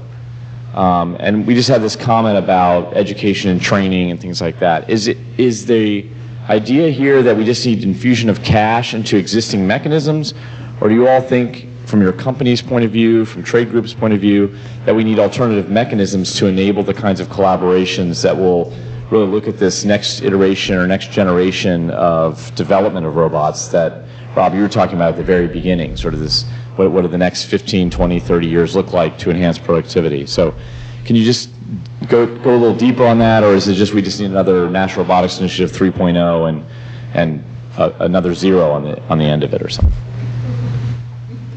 Any thoughts on that? I mean, I can jump in, but Stu? So I think the MEP program, I think the MEP program is very well placed and well structured for reaching the small, mid-sized entrepreneur out there with ideas on how to improve their business. But I find that many of the MEPs and many of the states are unaware of the advantages of what can be done with robotic automation. So I think if we could enhance their knowledge to coach their constituency on how to apply robots, that may be a place where we could start that wouldn't require a significant amount of additional investment. In fact, I would encourage the partnership between government and industry to drive that message out there. Might be the most efficient way to get that done as quickly as possible, because the solutions are there. If you look at the chart we showed earlier about where the United States places relative to other industrialized countries in the adoption of robotic automation, we're way down the list. So the solutions are there, we're just not getting to them. So sometimes people don't realize that the solution's there, they just don't know how to apply that for themselves. And that MEP program, I've seen some great things out of it. Maybe the right place to apply that pressure. So, Jeff, go ahead. So if we, I'm not sure really the U.S. has the focus around manufacturing. So if I asked you for the German program on manufacturing, you'd be able to tell me the name. The Chinese program. We track 26 different countries. What is the name for manufacturing initiative within the U.S.? Manufacturing USA. That's one for the institutes. Then there's the Extension Partnership. There's the President's Strategic Plan for Manufacturing. There's all these different initiatives, but we really have no umbrella around it. We have, don't have a solid way to coordinate that. I think we have this incredible, innovative ecosystem, but it isn't as coordinated as it could be, and I think that really could help. I'd like to echo that. You know, apprenticeships are very important to this skilled workforce. And one of our members who appeared with me at a recent Congressional Caucus meeting talked about the network that we've established really doesn't meet their needs. They had to still go on their own and figure out a way to do something locally. And so I think this lack of coordination, this lack of an umbrella around, and this lack of a vision of where we want to be, that we believe in these technologies, we believe they're central to our competitiveness going forward, I think you have to have a better coordination. I'll agree with my colleagues on everything that's been said. One thing that hasn't been said, though, something that's a new mechanism or new itch to scratch, is diversity and inclusion. And I don't think the kinds of programs that I have seen have really been effective enough, and there's a lot of room for improvement there. And I think some new approaches are really necessary, not just adding a zero or plussing up the budget for the next year. There's some originality and creativity still needed there. So these answers are really complex, and on the entity level, on the member level, Have the mic really close. So on the member level, I think there are two really easy things that every congressperson can do. Number one is more effectively engage private enterprise, and what I mean by that is we at SoftBank, we will launch these education programs into school districts. They cost roughly about $500,000 to deploy into a school district. It is actually it's a free service to the school districts because again, we are partnering with this ecosystem of private businesses that are basically underwriting these costs, and we're willing to do it because it's a good cause. I think having member level support actually means a lot because we are actually networking through these communities to get businesses involved. The other thing that I would encourage you to do, and one of the things that I loved DARPA growing up as a little kid learning how to code. DARPA was all I ever wanted to be when I grew up. DARPA does a really good job, and I think members can do a really good job of engaging the technology and engineering community directly. So we're actually really easy to get a hold of. Apache.org has about 250,000 active users, and we're all software engineers. Facebook, LinkedIn, Microsoft, they do hackathons. There's no reason why individual members can't actually hold something similar in their districts themselves to get a little bit more local engagement. And one thing you learn about engineers, we love challenges and we are extremely competitive, so it's really easy for to get us to show up. Just to, I'm going to go right here, but I want to just quickly answer that question. In our view, I think there's an enormous amount of things we can do. I don't think it's a lack of vision or knowledge or even awareness of programs. For example, we have the National Robotics Initiative at NSF. China is investing 2 orders of magnitude more. 2 orders of magnitude more, minimum. So yeah, more zeros. But even with NRI, at least when I looked at it last, maybe it's changed, it was only funding research proposals that were collaborative. It wouldn't fund proposals that were just automation. Maybe that's changed, but when I looked at it about a year ago, that's what it was. And to me, that's a huge mistake. This should just be about funding robotics technology and not the sort of narrow, what I would argue, politically correct view of only cobots. Cobots and robots are both super important. Another thing that I think is super important is education. The most important and exciting and effective program we have for robotics education is not in the school system, it's after school, and that's FIRST Robotics. That is a real crime. When you look at these kids doing FIRST Robotics, they are so jazzed up and so excited, but we don't teach engineering in American high schools. It's easy to change. They're not going to change overnight. One could change that if we wanted to change it. The science program we have in American high schools, as we've written, was established in the first decade of the last century. Biology, chemistry, physics. The math curriculum was established back then. 90% of American high school kids take geometry, 7% take statistics. Statistics is a lot more important for what you guys are doing than geometry. And I'm not trying to downgrade geometry like that, but we do need to really reform and innovate our education system to get that. All right, enough of me. Right, yeah. Good morning. I'm Eagles Millbridge, the Center for Accelerating Innovation. I'd like to drill into the scaling and the geography of the robotics innovation. We're here in Congress. Everything's very local here. Everybody thinks about congressional districts. What are the attributes of the communities that might be able to leverage or take advantage of this revolution that's taking place? You've talked about training and education as one component, but I think it goes beyond that in terms of economic development strategy of states and local government. There's a real opportunity to create a lot of specialized clusters, particularly in application areas of robotics. If you could just elaborate your own opinion about where you think things could happen outside of Silicon Valley, Seattle, Boston, Pittsburgh.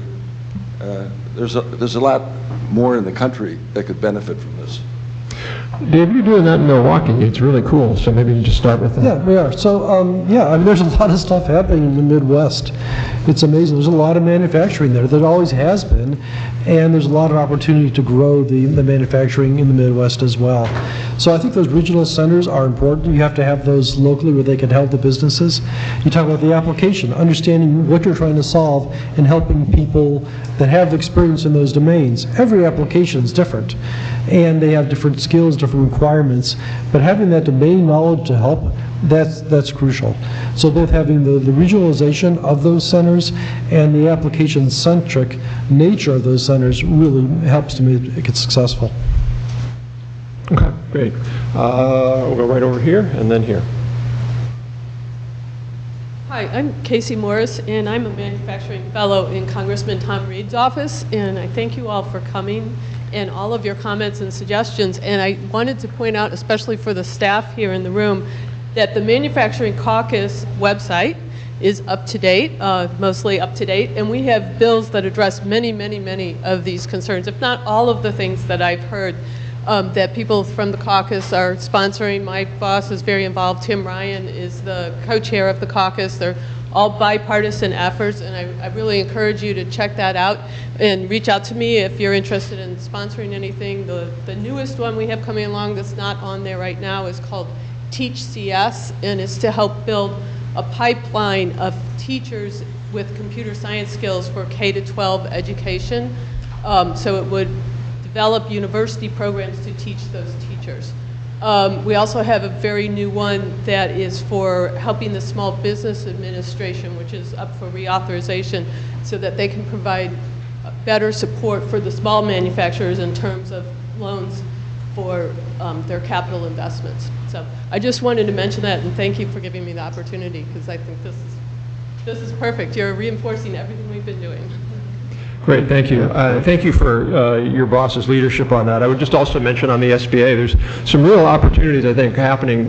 Senator Rubio chairs the Senate Small Business Committee, has an SBA reauthorization bill that we led a group, a bunch of folks endorsed it, which we really like a lot because it pushes them more towards advanced manufacturing, which we think is important. So I think right over here.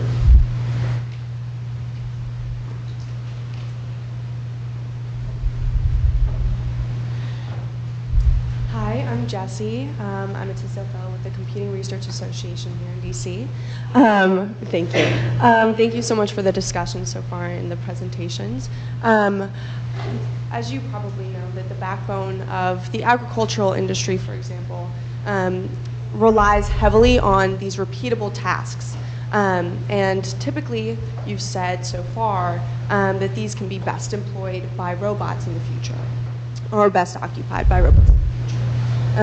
But low-income or low-skilled immigrants often gravitate towards these jobs when they're entering this country. How do you feel as though, or do you feel as though this might curb the influx of low-income or low-skilled immigrants to this country? And do you feel as though that might adversely affect the economy? Do you think that we are neglecting certain demographics, for example, low-skilled immigrants, when we are advancing AI technology? Eric? I think a basic premise in your point about it's either a machine doing it or a person. I don't think that you have to think that way. You can have the machine help. For example, if somebody was picking and then the machine was carrying or providing shelter, or there's a room for a hybrid, a collaboration, and whoever it is out in the field, we can make it them more productive and more comfortable, safer, by thoughtful design of the overall system. So I think the basic premise of what you were saying is not quite right. I would also, I was slightly different. I would also argue that you have the causation wrong. The causation is likely to be limits on immigration, and therefore shortages, and therefore it's one of the reasons we're seeing automation push in agriculture, just because there are limits. Let me ask a question. Has anybody ever picked vegetables or fruit? Wow. How many of you would like to do that for pretty much more than a day? Anybody? Anybody? I did that in high school. The only thing that was useful about it is the guy took us out to McDonald's afterwards, which was a real treat when you're in high school. It was the worst job I could ever imagine anybody doing. The worst. Maybe coal mining would be close second. For me, it was cucumbers. I still don't like cucumbers. Exactly, exactly. I did pumpkins, by the way, and so you go through 2 pairs of gloves and you have blood on your hands. Awful job. So, I think the issue really, all of what we've been talking about, is how do we make sure that people have skills so they can move up to other and better and more interesting, more rewarding, both psychologically, emotionally, and financially. So, question right here in the front, and then Stephen. Hi, Cherie Kaiser, Cahill, Gordon, and Rindell. Since you're so close, I'll sit. But this question is interesting, immigration aside, and hopefully it'll be when we went from the agricultural revolution to the Industrial Revolution. You know, there was a bill passed, kids had to stay in school till high school, and we educated the population, they grew in, and there were even more jobs, right? But now we have the AI, machine learning, automation, robotics, you know, it's a broad spectrum of a new world. And do you, I think what I'm hearing, but do you believe that there will be enough jobs for all of those other low-skilled workers? Or are we going to educate them fast enough to meet the demand so that people can pay their rent and day-to-day lives? Or are we going to need a universal basic income model or a social investment stipend as coined by Kai-Fu Lee? So maybe I could jump into that one because I think about it every waking moment. I think the thing to understand is when you look at BLS, Bureau of Labor Statistics data, between 15 to 20% of Americans are employed in jobs that they are overskilled for. And we all have seen them, you know, when we talk to a barista or a taxi driver or whatever. It's not to say that everybody in a low-skilled job is overskilled, but there are a lot of Americans. Why are Americans in jobs that they're overskilled for? Because there are not enough jobs that have middle and higher skills. We are an economy that creates massive numbers of low-skilled jobs. Massive numbers. And how many people, anybody want to guess what the median average hourly wage is in the U.S. today? Oh, no, $18. But still, think about $18. That's about $34,000 a year. Anybody here, well, if you're a congressional staff, you're already making less than that, I get that. But normal people, you know, how do you live on $34,000 a year? It's super, super hard. So again, I just go back to all the evidence, and I'm happy to share that if you look at every single study by economists, look at the BLS work, everybody, OECD, everybody, what happens when a company automates, first of all, oftentimes it's collaborative, as a number of people do. They don't lay off workers. Sometimes they gain market share, so they hire more workers. But even in the cases where it is just replacing workers, companies don't hoard that money. They don't put it in the ground. They either do two main things with it. One is they raise wages for the rest of their workers, and the second thing is they lower prices. And that's, again, purely clear evidence of that. And where does that money go? Consumers have more money to spend, either from the wage side or the consumer price side, and they spend it on other things. So we're never going to run out of jobs. Never. How many people here, if I gave you $20,000 a year extra, would run out of things to spend it on? Yeah, I know what I would do with it. Being 6'6", I would never fly coach again for the rest of my life. And, you know, I would maybe get my own tailored clothes because I can't get clothes that, you know, look any good. So the point is, there's lots of things people want to spend money on. You know, a lot of people would go out and they'd buy a boat so they can go fishing on the weekends. They have more money to send their kids to college. You know, they'd get better health care. We'd have more tax revenues, and we invest in things like making our cities better or more infrastructure. Unlimited things. So we're not going to run out of jobs, and we won't need universal basic income. The big challenges, I think what you alluded to, are the people who are losing their job. Are they have the right fit for the jobs that are being created? And that really is a thing we have to grapple with now. We've got a few years to go before this speeds up. I think, Eric, you're talking about, you know, things are going to get better with this next wave. We've got a few years to go, and so I don't know, just to me it's incumbent upon us to get those policies and programs and practices in place now. Congress has the opportunity to do that now because it takes a while to set those up. It takes a while to educate and prepare people. But I fear if we don't do that, we'll get to your point, Jeff, that you alluded to, where people just have too much fear. Yeah. One last point on that. I was talking to a head of the Swedish labor union recently, and I was asking them, there's an article in the New York Times this weekend about the same thing, and I said, how do you guys think about robotics in Sweden and automation? He said, what we fear is that our companies, our employers, won't adopt robotics fast enough and they'll go out of business. Yep. We don't fear new technology in Sweden, we fear old technology. I said, why is that? He said, because if we lose our jobs in Sweden, the government is going to help us. We're not going to lose our health care. We're not going to lose our house, but the government will help us with the skills and other programs to get into a new employment quickly and effectively. We don't do that in the U.S., and that's why Sweden embraces automation. So, long answer, sorry. I don't know if anybody wants to just add to that. Jeff, do you want to? Yeah, I would add to that is that that's the real threat to jobs, is when companies can't remain competitive. If you ask some of our members, if they hadn't automated, what would they have done? They would have shipped manufacturing overseas, or they would have closed down. As a result of automating, they're able to be more competitive and ultimately hire more people. Now, again, this skills change is critical. That is what we should be focused on. We're really good in America at creating jobs. I mean, again, I was talking about 20 years ago, who in this room would have said that we would have a good, high-paying job called search engine optimization specialist?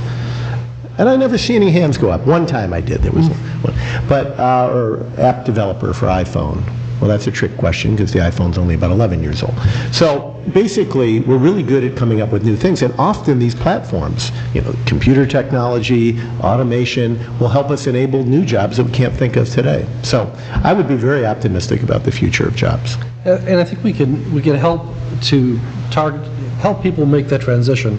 So we actually have a program that Rockwell does. We do advanced academy for manufacturing, and we transition veterans into manufacturing technician jobs. And typically, as they come out of the service, many of them with high-tech skills are very much underemployed. We put them through a 12-week program. There's employers waiting at the other end, and they typically double to sometimes triple their salaries when they finish that program. But it's actually lining up what's needed from the manufacturers, where they are, and providing them all the skills they need and the practical experiences to make that transition. And I think that's a key, making a targeted experience. Can I just ask one follow-up question? Sure. I love everything that you're saying. And I think the thing that still troubles me, and my son, search engine optimization and an app developer at the age of 25. But he went to Carnegie Mellon. I'm just thinking about this large portion of the population and the training that needs to go on. And do you think that, and you're all doing amazing work in this space, each and every one of your companies, and ITIF, we're just bringing all this information and knowledge to everyone, but how do you, is it your job, is it our job, or does the government need to do more? Because I think about what the government did between agriculture and industrial, and are we doing enough? I mean, there are lots of bills pending, but I just feel like, you know, the rest of the world's moving much faster because they operate on a national level. You know, they can issue a mandate and the country falls in line. This is a capitalist society. We're not going to do that. And so it's like, are we doing enough? That's really my question. Yeah. So the answer is no, and also, for what it's worth, we wrote a report last year that laid out a national agenda, a congressional agenda, on specific actionable things we need to do. Some of it's being taken up, but more of it needs to be done. So Stephen, you got really quickly, because I want to ask all the panelists one last quick question, so really quickly. Sure. Stephen Ezel, ITIF. Senator Peters from Michigan has proposed creation of a National Manufacturing Institute, a quasi-federal agency modeled on NIH that would consolidate 58 manufacturing programs across the level of the federal agency. It's create a chief manufacturing officer, require development of a national strategic plan for manufacturing. Is the international competition at a point now where we should call upon Congress to really undertake a serious reorganization of America's manufacturing programs and strategy so that we can remain competitive nationally going forward? Absolutely. Yes.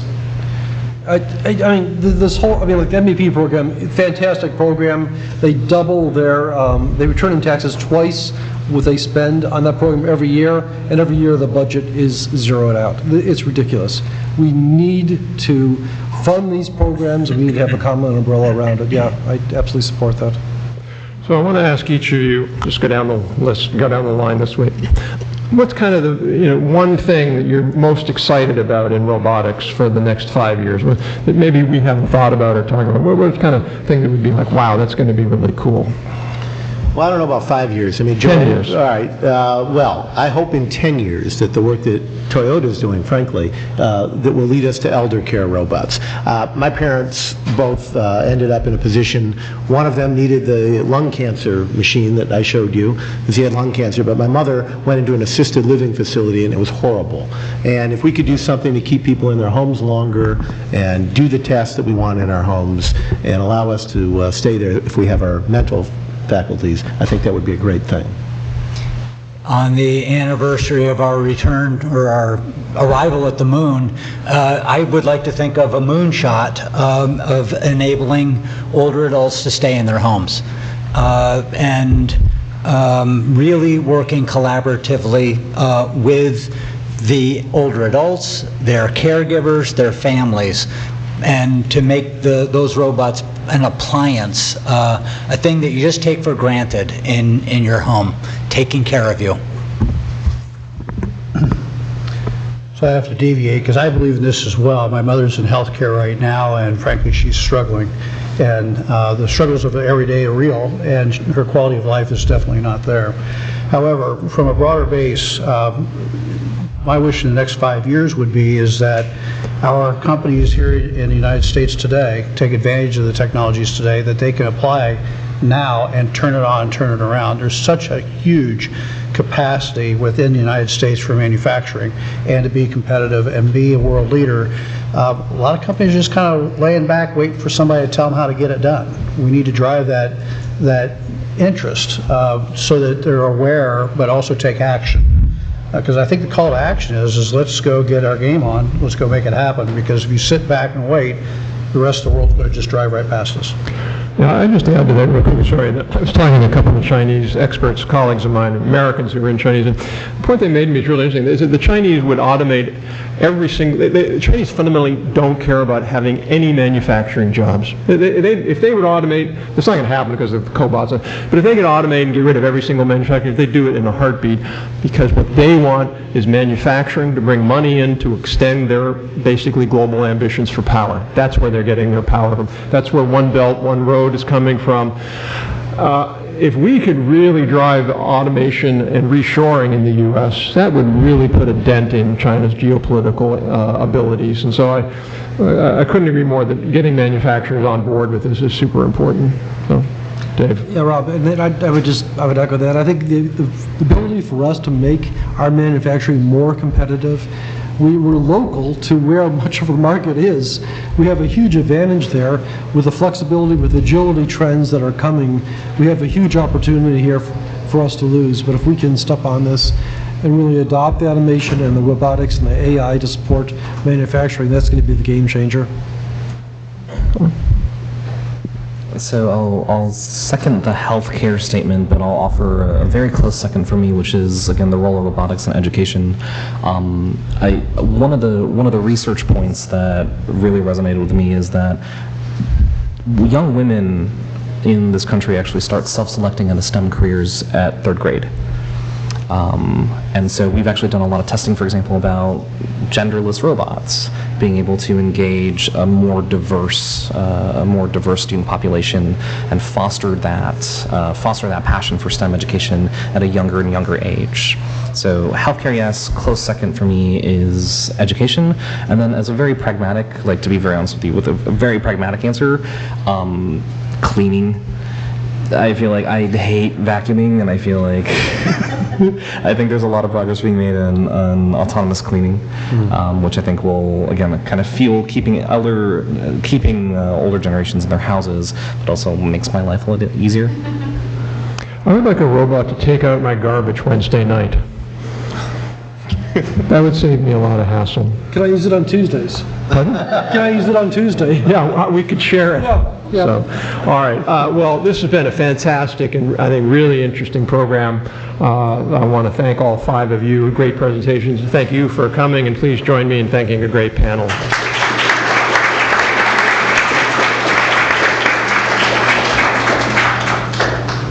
Oh, and also I want to thank Pepper. And please take a look at Pepper and also the Universal Robot in the back.